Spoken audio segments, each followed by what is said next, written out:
Making merit and doing goodness is training to develop our minds to be higher, because the nature of the mind is that when it has delusion covering it, it has too much of a sense of self, and then selfishly we will only do things for ourselves. The mind will be darkened. For the mind to be able to be brighter, it must let go of that feeling of a sense of self. The Buddha taught in the beginning on giving dana and making merit. Even when we offer some small things, but with a heart of faith, 1 spoonful of rice, or food, fruit, or things that we have faith to offer, they all have value to the mind.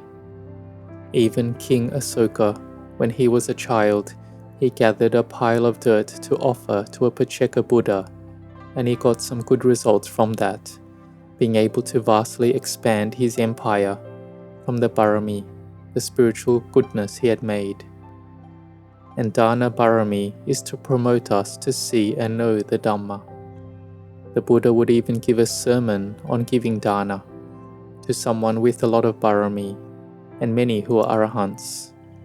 To Venerable Yasa, who was from a wealthy family in the city of Varanasi, the Buddha talked of dana first, and Venerable Yasa had made a lot of merit practicing dana before, and he was full of delight.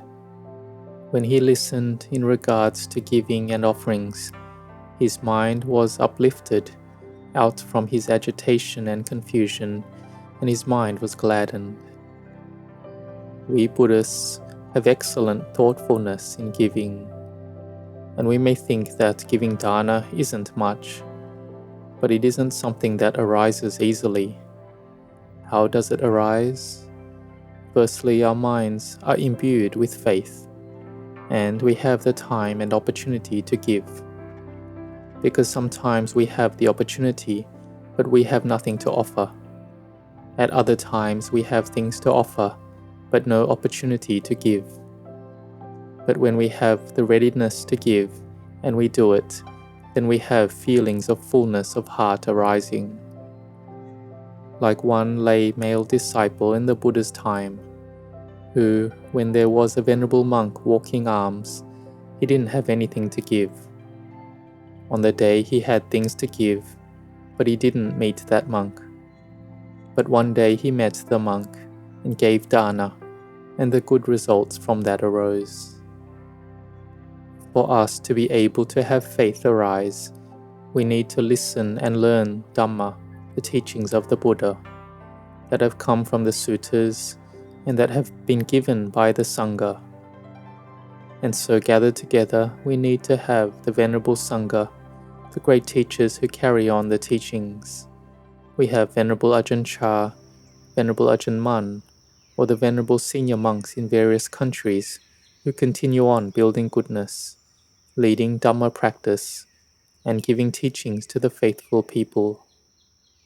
And if there were no Dhamma teachings, then we would not know about the practice, about the beginning on giving dana. So to have the arising of a Buddha is hard and rare to find. And the faith and confidence we have, it doesn't arise easily. So we should be proud of our faith that we have. Have we thought before that being born as a human being is difficult and rare? They give us a simile so we can see how truly difficult and rare it is. It is compared to a blind turtle that is in the middle of the sea, and once in 100 years it will come up to the surface. And there are winds blowing in all 4 directions. There is a piece of wood with a small hole. The chances of that blind turtle coming up once in 100 years and contacting that piece of wood is the chance of a human birth. What's the % chance of this happening? It's very small. But these days we see many human beings being born. So this simile probably means the ones who have a human mind, the humans that are born of the mind. There are many people who are born, many without sila, morality, and without Dhamma. but those who can be born and can change themselves from being a common person to being a virtuous person are very small. Even after 25 years of Wat Marp, I heard Venerable Ajahn Chah give a Dhamma talk, and he asked the laymen and women disciples, "Is there anyone who will be determined to keep the 5 precepts for their whole life?" Ajahn Chah said that the laymen and women looked around at each other nervously. There was no one who raised their hands and said, "I will." Ajahn Chah said, the people who are sitting here are just half people, not yet human. See? And this is to the level that a great teacher had been teaching them for 25 years, but they were still unable to commit themselves. So being born as a human being with the 5 precepts is hard. It isn't easy. And all Dhamma practitioners need to have the 5 precepts. They may start with keeping the 5 precepts only on the weekly lunar observance day, or those who can already keep the 5 precepts add to keeping the 8 precepts then, or on the days off, on the weekend, being determined to keep the 5 precepts. Okay, today I will be born as a human for 1 day, and then being intent to bhavana, to develop the mind. The good result of sila is that peace arises. There is peace in actions and speech. There is no arguing and disputing. It's peaceful. When we have anger, greed, delusion, we can bear with it.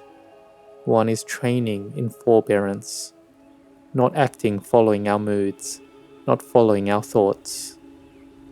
Because this thinking proliferates out coming from avijja, ignorance. It's coming from a sense of self. So we are careful. When we take care, then we are building goodness. We have dana. We give on the external, like giving alms. And we give on the inner level, which is giving forgiveness. Giving forgiveness is Dhamma practice and bhavana on a high level. We have dana already, and we have sila. So this is our birth. On our birthday is when we got a body that is human. And so we build goodness and remember how fortunate we are that we have been born as a human and we have a chance to practice Dhamma. We're able to see and know the Dhamma, to understand the Dhamma. We have the sense doors of the eyes, ears, nose, tongue, body, and mind. So we will experience sense and mental objects, which means we can practice with them. And then our understanding of Dhamma will improve by levels.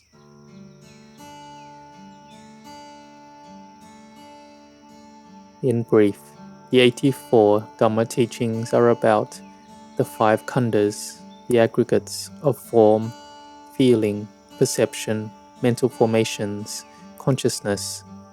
They arise, stay for a while, and cease as normal. If we see this, then wisdom arises.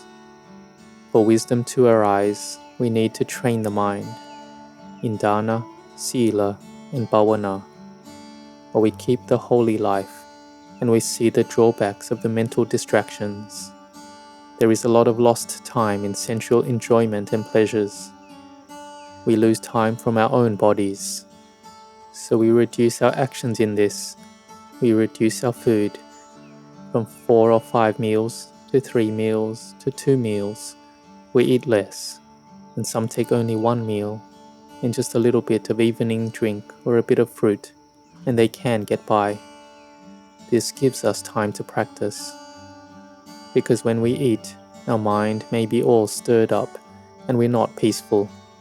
Our mindfulness is not continuous. So instead then, we have the time to bhavana, time to sit meditation, to walk meditation. And so this makes our mind be peaceful and gather together easily. Samadhi, concentration arises. We see the drawbacks of all the mental distractions. We see the benefit of having dana, sila, bhavana. the benefit of practicing renunciation, of keeping the 8 precepts. We give homage to the Buddha, Dhamma, Sangha. We give homage to the Buddha who is pure, and we become pure along with the Buddha. And the Buddha doesn't want anything from us. He wants us to have a beautiful and good mind. He has sacrificed his life, his flesh and body many times over, for countless lifetimes.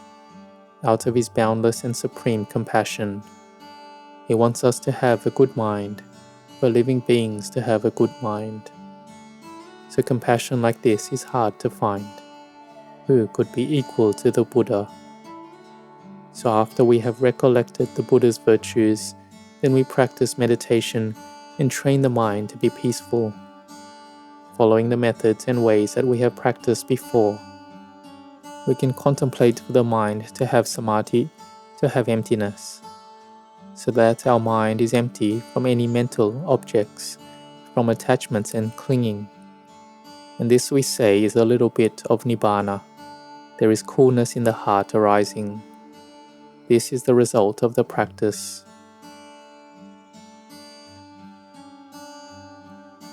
So they compare it to a mango. If we have sila, it is like a small mango. The mango grows bigger and bigger, and though we can eat it, but it's not sweet, not juicy, not fragrant. When we get samadhi, this is compared to a mango which is bigger and better. It gets juicy and starts to get sweet. When we have wisdom arise, then that mango is just right. It is juicy, sweet and fragrant. It's ripe. It tastes delicious. And the taste of the Dhamma excels all tastes. So we give dana, and we have joy and fullness of heart arise. May we understand that this is our body being a human. But when we do goodness, then our face is bright, radiant and full. This is the heart of a Dewa, the heart of a divine being.